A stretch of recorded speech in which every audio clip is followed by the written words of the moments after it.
So hello guys, yan na po ang nangyari sa apartment po namin. Wala na po ang mga social climbers dyan sa apartment. Kasi po, abandoned na po yung apartment. Oo. So dahil abandoned na ang apartment, ayan. Tapos, dito po yung dating bahay ni Miss D. So, maulan ngayon, diba?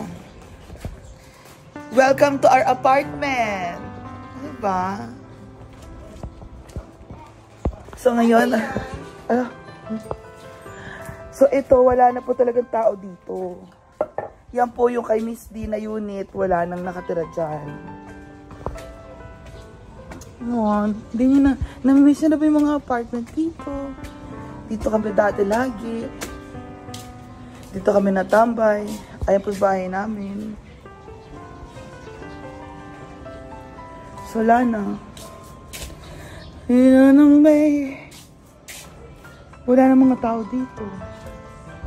Meron lang nakatira. Pero paalis na rin siya. Eto na. Opo. So, I just wanna let you know, guys, na wala nang tao dito sa apartment. And, wala akong boses.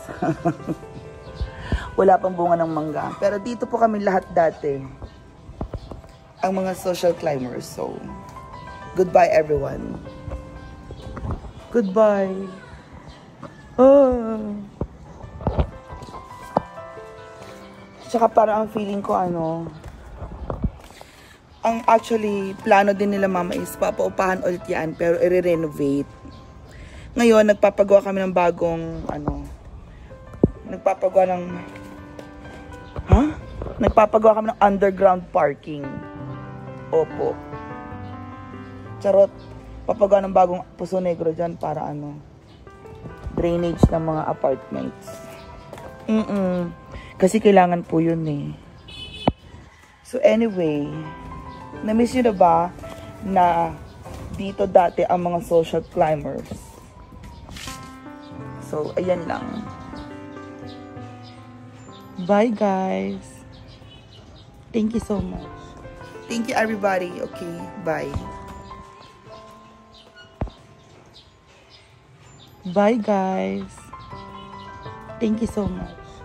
Thank you everybody. Okay, bye.